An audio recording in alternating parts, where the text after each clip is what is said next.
It's no secret that so many of us are living in survival mode, calling it strength when it's really trauma in disguise. In this episode, I'm unpacking the hidden trauma responses that show up within our community, the Black and Latino community, especially among women, and how fear of being judged or called crazy or so called damaged keeps us from healing. This is for everyone and anyone who's tried to pretend they're okay just to make others feel comfortable.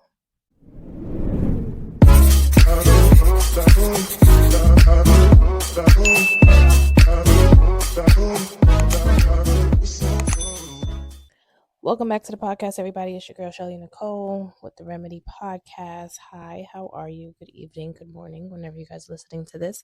Yes, I know I've been away. I told y'all I'm not doing the episodes every week anymore. I told you guys. Some people have asked me, like, oh my God, where's the next episode? You've been promoting it, but then nothing happened. Listen, life has been life, and if y'all know where I work, y'all know what's been going on. Okay, that's one. Two, what it's like every time I'm ready to just go in front of a camera and do the whole professional, people always telling me that I could just put my phone up and boom, call it a day, record from there. I want the whole setup. I want the whole bit, in the studio with the cameras, with the mics, the lights, the whole bit. I want the whole shebang. And every time I'm about to do it, here goes something else. So it's coming. It is coming because I want to do a live in studio episode, a few episodes I want to do for the next Her 30 Journey Part 2, which is supposed to be coming up soon. But, again, life has been life in. So we still putting out more content because I have so many episodes that I need to get done that I've been having on here that I have not gotten done. So we're going to continue with the episodes until that happens. But, yeah, yesterday was Easter, Resurrection Sunday. So happy Resurrection Sunday for everybody. I'm really trying to get out of the whole Easter Sunday kind of man-made holiday that we technically made. I mean, yesterday was a resurrection day. It's a day that Jesus was risen. So that's really what it's about. We just made it so much about the Easter bunny and eggs and other shit that we just made it about. So I hope you guys had a great weekend. Hope you guys enjoyed yourselves. Everybody was outside Friday night, Saturday night. I was in the house. I was tired. My allergies was kicking my butt. Mother Nature, she was kicking my butt. So it was just like, yeah, you know what? We're just gonna stay in the house. I slept majority of my day. I think I woke up like at 7:00 on Saturday, and then I slept like in and out of sleep all day Saturday. Couldn't tell me nothing. I was knocked out. And then yesterday when I got home from work, I was just having my moment with God and, talking to him about what I need to talk to him about. So that's how my weekend went. But today's episode is probably something that I've probably talked about before. The hidden traumas. You're not crazy, you're just coping. Unpacking the hidden trauma behind what has happened to us in the past and how we are coping with it now as adults. And I feel like a lot of the times too, we tend not to want to look back at our past because it is obviously a very traumatic experience. It's something that we have tried to erase or to push to the side now that we're older. Not necessarily wanting to relive what has caused us pain. And it doesn't necessarily have to be anything from our childhood. It can honestly be something that happened 2 years ago, that happened a year ago, that happened 5 years ago. It could just be something within our own adulthood from mistakes that we've done ourselves, people who we've allowed in our life, relationship wise, friendship wise, that has caused us to have the traumatic responses that we have now when it comes to being around people or just trying to get into a relationship or just wanting to be social. Like, a lot of people that I even know have this social anxiety and not really wanting to be around other humans because it's like they just don't trust people because they've been hurt so badly by so many people, not just friends, but family as well, and ex-boyfriends, ex-girlfriends, people they were talking to, like the whole bit. So a lot of people are having the social fear. And I feel like this was good for me to talk about because we all have had trauma. Yes, I've had my own trauma when it comes to relationships, when it comes to friendships. And I don't know, something in me has constantly just kept me going about moving about in wanting or knowing that love would find its way to me, and knowing that um when some friendships die out, they die out for a reason. um how I seen somebody the other day actually post, you know, it's okay to demote people from friends to associates. There's no love lost. There's no, not like you hate them, or not like, there's any bad blood or bad ill against them or ill intent. I just have you as an associate now. Like if I see you, I talk to you, hey, what's up? Okay, that's it. And that's how we're going to move about it. Whereas friends, you talk to them often, you hang out with them, you know, you keep the relationship going. So we're going to talk about all of that. Even with relationships, how you're able to cope and get over the guy that hurt you, the girl that hurt you. How are you able to move on and to open yourself up to allowing love to find you when all it's been is no, no, no, no, no. um Trauma in careers. And I was having this conversation with my boyfriend yesterday, and I was telling him, like, I have this idea of where I'm supposed to go. I feel like I'm being guided. God is leading my footsteps down this way. But sometimes I feel like I need to start applying again more and more and more and more to other jobs within my field that I'm already in. And I kept getting and keep getting the door closed on me constantly. No, no, no, no. And I'm just like, and he's telling me to apply to another job that was out. I think it's a Supreme Court officer that was out. And it's still out now. So if y'all wanted to apply, go ahead and apply. It's open until the end of this month. And I'm just like, what if I don't get it? What if I don't get it again? Here I am applying to something within my field that I have 2 degrees in. I don't know if you guys know that. If you guys listen to all my episodes, you've heard me.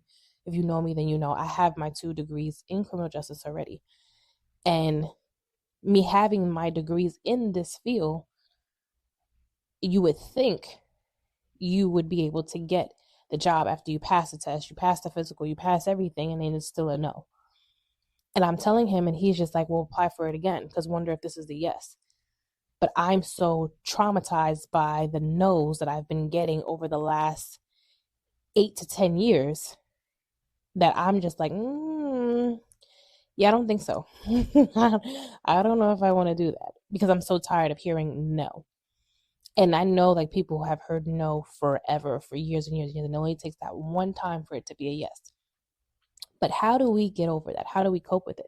How do we cheer each other on when it's not happening for us? That's a good one, right? All right, let's get into it. Okay, so the first part is the hidden trauma responses and how they show up. So trauma doesn't always look like what people expect. I think some people think that when you look at someone who has trauma, you automatically assume like their head is spinning, like a whole 180 turn. They are on edge 24/7. A bunch of things I think people assume and associate trauma with, but sometimes it hides in the very things that we are praised for. So, and I also want this to be very, very clear before we continue. This is not just a woman thing. Gentlemen, this is also you as well. Society has told you guys multiple times to hide behind all the pain, the stress, everything that you grew up around, what you've seen, what you had to deal with, and you think that you don't have trauma, but you do. The thing is, society and the world and everybody around you has told you to man up and to hide it. Don't show your emotions. Don't show that you're in pain. Don't show that you're bothered, because if you do, it makes you look weak. So we are going to stop that narrative right here. And if you are going through trauma, it is okay. If any of this sounds like what you are going through, then it's okay to put a name to it. It's okay to put a face to it. It's okay to bring it to the surface. And maybe this is the beginning of you changing your thought process when it comes to how you handle your situations moving forward. So the first one is over independence. You don't ask for help because you've learned early that nobody was coming, or you've been let down multiple times by people who you trusted. And it could be in any type of situation. It could be family, it could be relationships, it could be friends, it could be at the job, it could be anywhere. You have learned that you are your own rescuer and that no one else is going to help you when you need the help. So being strong became your identity. Doing it for yourself became who you are. And it's nothing wrong with being independent. I think that's one thing that people have to understand. There's nothing wrong with being a strong Black independent woman. Nothing wrong with that. And there's nothing wrong with being a strong independent Black man. But I think where we all, because even me, struggle with asking for help is because we don't want to be let down and we don't want to be looked at as weak. And that comes from, again, situations that have happened in the past where we were probably vulnerable, we probably asked for help, and we never received it. Or it could also be the fact that we have never been let down, but we've seen other people get let down around us when they've asked their family or their friends or other people to help them, and no one came to rescue them or to help them. Now, hold on. Before I say rescue, I don't mean like anybody's going to come here and just help you out with every single thing. No, I'm not saying that. But what I am saying is you just feel like you can't trust anyone. So your over independence has taken the lead in who you are. Emotional numbness. And all of us are like this. You don't cry. You don't react because feeling everything once felt like too much. Have you ever been told you're doing too much when you were expressing yourself? Like when you were expressing an emotion, you were upset about something, you were mad about something, and somebody gave you a look like, why are you acting like that? And don't get me wrong. Sometimes people overdo it. Sometimes it is overdone. But in most cases, that's not it. People are very in tune with their emotions. I can't find the word. They know how they really feel, and they are not afraid to express it. And when they do express it, they're told that, and this is constantly, the constant, you're overreacting, or it's not that serious. And whenever the situation, I want to say depending on the situation, but I guess depending on the situation, if it's something that constantly keeps happening, the person's going to constantly react in the way that they're going to react. They're going to feel like they're not being heard, or they're not being seen, or how they're feeling is just invalid. A people pleaser. You keep the peace, even if it costs your own peace. You learn that love felt safer when you were agreeable. You don't like to argue. You don't like to be confrontational. You are a yes man. You are a yes woman. You stay away from drama, whether you started it or not. You don't like confrontation. And while I understand that, because I am like a non-confrontational person, I don't like conflict. I don't like when things go downhill. That's just not my speed.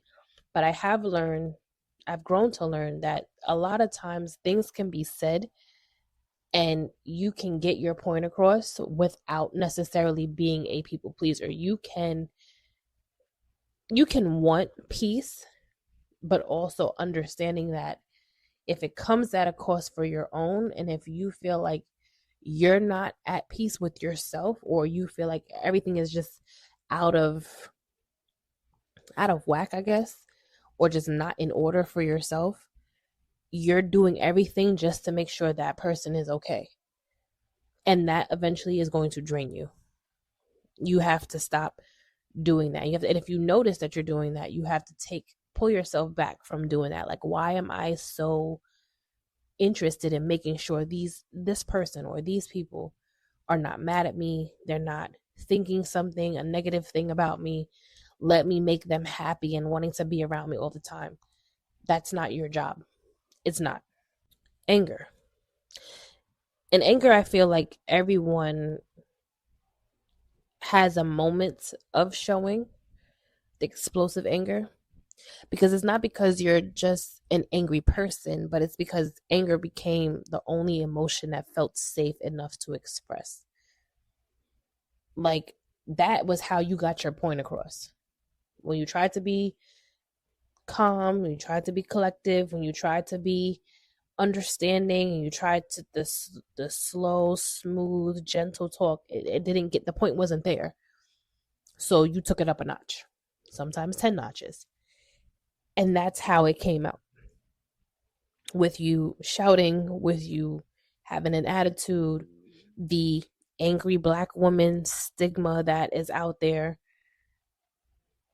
When it's like, well, we're just trying to get our point across. We're saying the same thing you're saying, but because we have maybe a facial expression, or maybe if we use our hand, not necessarily in a very like obnoxious, all in your face way, but if we just maybe have like a little tone in our voice, it automatically, oh, we're angry.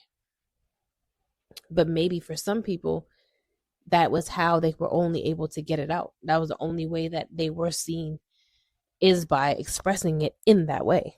And the last one, the overachiever. You do a whole lot of overachievement. You stay busy, you stay productive, because slowing down means feeling, and feeling doesn't always feel safe. That's the person who cannot stop. The only time they stop is when they're sleeping, and if they're sleeping for 3 hours maybe, and that's it. They have to keep going, because being in a quiet space, doing anything by their lonesome, it doesn't sit right with them. It doesn't sit right with their emotions. It doesn't sit right with, they don't want to feel anything. They don't want to feel pain. They don't want to feel regret. They don't want to feel hurt. They don't want to feel none of what they've been trying to avoid, or what they had felt, and they don't like that feeling again. They don't want to feel vulnerable. They don't want someone to have that they don't want someone to have that they don't want somebody to have that over their head. So they just keep themselves going without even realizing it. So after I said all of this, the over-independence, the emotional numbness, the people-pleasing, the anger, and the achievement, how many of us were praised for doing any of these things? But inside, they were actually breaking us. Inside, this is what we didn't really want. Called strong when we were actually suffering silently. Like, you didn't want to be the overachiever. You wanted to just relax and take a step back. You didn't want to be angry. You didn't want to have to express yourself in an angry tone. You didn't want to have to express yourself in an angry manner, but that seemed to be the only way that people will understand you. You don't like having to be in everyone's face and people pleasing them and making sure everyone's in a good space and no one's angry and no one's negative. You ain't want to do that. Emotional numbness. You don't want to not show any emotion at all. You don't want to just be standing there and just like, okay, well, it is what it is. You didn't want to do that. But for some reason, and then being over independent. Oh, she's very independent. She got all her stuff together. She don't worry about nothing. She ain't gotta worry. He ain't gotta do this. He don't need nobody for nothing. How many of us are just constantly praised for it? You even praise yourself. Maybe people don't praise you, but maybe you praise yourself off of doing all of these things. And it's like, no, but I really don't want to do that. So if I'm being honest, a lot of us feel like we have to look like we have it all together, even when we're falling apart behind closed doors. There's pressure pressure from family, our community, social media, our friends, our relationships to perform with strength and strength only. We're afraid of being talked about. We're afraid of being misunderstood. We're afraid of being judged. So we don't go to therapy. We don't rest. We don't open up. We're a closed casket. So please don't ask me nothing, no questions. And that fear keeps us stuck in a cycle that we're never meant to be permanent. We were never meant to just stay there. So again, I'm going to ask you this question, right? What would your life look like if you stopped performing in strength and started allowing yourself softness? And men, yes, you can be soft too, so cut it out. You can have your little soft side. You can have your gentle side. We don't always need you to be masculine and tough all the fucking time. Like 95% of the time, yes. But when you come home, when you're talking to your woman, you can that should be put to the side.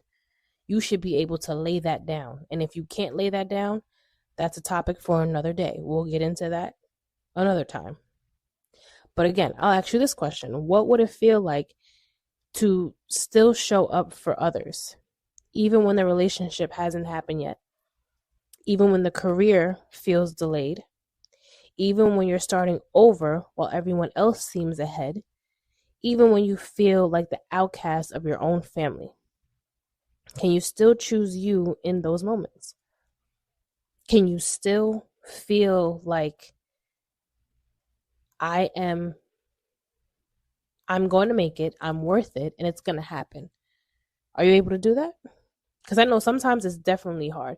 I would say for yesterday, watching church. If you guys know, I watch the Lighthouse Church on YouTube with Pastor Keon Henderson. And his segment was the silence before the show. Basically, when God is not answering any of your prayers, when he is quiet during the moments where you're just like, okay, well, I'm talking to you and I'm praying and I'm fasting and I'm reading the Bible and I'm listening to your word. What's going on? You haven't said anything. It's been a few months now. It's been a few years now. What are you doing? What's going on? So with this segment, part 2, how fear of judgment keeps us stuck. And a lot of the times, feeling stuck feels like God is not answering us. Because I had to ask myself that, okay, God, so what are you doing here? Like, what's going on? What's going on? Like, where am I supposed to be going? What is next? What am I not doing right? What do I need to be doing? Feeling like you just want to get it together, you want to have it together, you feel like you're almost there, but it's just not there, and you're asking questions, but nothing's being answered. How would you feel about that? And the last part 3, healing out loud. So healing starts with honesty. Instead of saying, I'm fine, what would it look like for you to say, I'm healing, or I'm not okay, or I've had better days, or, today's just not my day? How would you and could you say that instead of saying, I'm fine? I started saying how I truly felt when people asked me, how you doing? I'm okay. Or, I had better days. Or, it's really not that best of a day right now. And being very honest and saying where I'm at emotionally or mentally. When people would ask, I'm stressed out, I'm annoyed, I'm frustrated, I'm tired, whatever it is, instead of just saying, oh yeah, I'm fine. Because you're not. We're all not. I mean, shit, look at the state of the world right now. We're all going through it. I don't even care if you have $1 million in your bank account right now. There is something in your life that is just not going your way, and you're just like, okay, what's going on? Healing looks different for everyone. So it might be therapy, it might be journaling, it might be strengthening your relationship with God, it might be finding a safe space where you don't have to pretend, like with your friends or with your family, in your relationship with your girlfriend, your boyfriend, your husband, your wife. And just as important, learning how to hold space for others without labeling them. Not calling someone difficult, but asking what have they been through. Normalizing giving people more grace to ourselves and to each other because we are all going through it. Trauma is happening today. Think about what's going on right now. There are going to be so many soldiers who are going to come home from this nonsense of a war who are going to be traumatized, PTSD, because of what they had to see, what they had to endure, what they were told to do. And they're so young. But even if they're not that young, but just soldiers who have constantly had to go to war and had to deal with this PTSD constantly, having planes go over them and have to stop to see what this plane is going to do when it's just a regular American Airlines plane flying over, going into the airport to land. Think about all of us who had in our minds what life would look like at 25, at 30, at 35, at 40, and having this plan set up. And now look at where everything is going. Prices for everything is skyrocketing. People thought they would have kids. They thought they would be married. They thought they would have a house by now. They thought they would have a new car by now. They thought they would be in a different career by now. The job market sucks. Prices for everything is going up. Gas is damn near $10 a gallon. Probably now in California, $10 a gallon. They want to get rid of the Department of Education. They're changing everything. You can't afford to live in forget an apartment, forget a studio. You can't afford to live in a room. I don't know if they do this in other states, but I know in New York you can rent out a room. The room prices for rent now is the same amount that it should be for a studio. But I'm renting out a room for $1,500. A room. Are you shitting me? Think of all the trauma that we're experiencing now. Relationships. People are, I think I saw it yesterday too, when I was on TikTok, Instagram, that the amount of people who are having children has declined. And in the comments, you just saw people, both men and women, there's no good people out here for relationships. Well, I feel like that's bullshit because there are. It's just you have the ones who don't know what they want are running into the people who do know what they want. And it's not connecting the way it's supposed to connect. But this is why I also say you guys have to pray and talk to God about who your partner is and who your partner should be, and allowing your partner to come to you, healing the trauma that you have from your past, from your relationships, and moving on. And not just saying yeah, I'm over it. I don't care. I don't speak to him no more. I don't speak to her no more, whatever. No, genuinely giving yourself time to be by yourself, to see where you may have been the problem, to see what you were allowing from these people that you previously dated, and then making sure that the next person you date, if they have any of these characteristics, you just stop it right then and there. Doesn't have to be you don't have to be rude about it. You don't got to be mean about it. Yeah, no, I'm good. We're good we're good as friends. I'm good with us just being, where we are right now. But also opening up yourself to be in a relationship, opening up yourself to let that blessing come to you. Because when God says it's time and he allows that woman or that man to come to you, and you blocking the blessings because you still stuck on trauma, that's nobody to blame but yourself. And it doesn't go away. I feel like trauma, it sits there, it sits in the back, but how you respond to it is what you're going. And I talked about this in one of my other episodes about trauma and how do we get over it. Trauma is always going to sit in the back. But how you're going to respond to it is going to show how much growth you have. Because there's always going to be something that's going to trigger you. There's always going to be something that's going to remind you of your past. Whether you're in a new relationship, single, with your friends, by yourself, on a solo date, whatever it is, something is going to trigger you. So how are you going to respond to it? That's the question. Okay, so let me make this very clear. You're not crazy. You're not too much. You're not doing too much. You are responding to what hurt you. But now you have the power to respond differently. So now you're able to pick out, okay, this situation made me feel like this, which caused me to act like that. Now how am I going to respond? How I normally do? Am I going to be angry? Am I going to be overly independent? Am I going to have those moments of people pleasing? Am I going to sit here on just emotional numbness because I've heard it before? I've dealt with this before. Am I going to keep making myself busy so that way I don't have to feel nothing at all? Or am I going to turn the table and say, okay, let me figure out how I can go about this in a easier way? Telling yourself, like, okay, that hurt me. That bothered me. But that's not who I am. That's who I was. How I responded to that back then is who I was. That's not me now. And you could do it.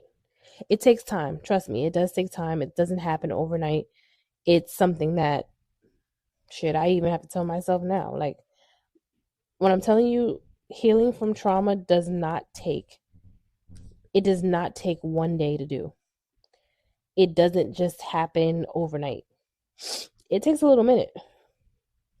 When I tell you it takes a little minute, it takes a little minute. And then you're like, okay, it doesn't bother you anymore. It will literally come to you and you'll just be on some, I'm good. I'm straight. Nothing's bothering me. I'm good. And that's how you know you're able to handle your trauma way better than you've ever been able to handle it before. So, guys, thanks for listening. I hope you guys enjoyed this episode. I know the Her 30 Journey Part 2 is coming. It's coming. Don't worry about it. I didn't forget it. I still have it all written out. But thank you guys for listening. If you guys have any ideas or want to talk about anything else for future episodes, please let me know. I still have a lot to talk about, but I'm always open to hear what y'all got to say. Always. What y'all want to talk about. I'm always down for advice. Make sure you guys like, comment, subscribe, tell your friend, tell a friend. Listen to all the episodes that you haven't listened to in the past 2 years. I've done this podcast for 2 years. It's crazy to me. But yeah. So whatever happens today, guys, leave it into today. Don't bring that shit into tomorrow. Make sure you take your allergy medication because my allergies are fucking me up right now, boy. Between my head hurting, between my freaking nose clogged up, I just can't. All right, y'all. Love y'all. Later.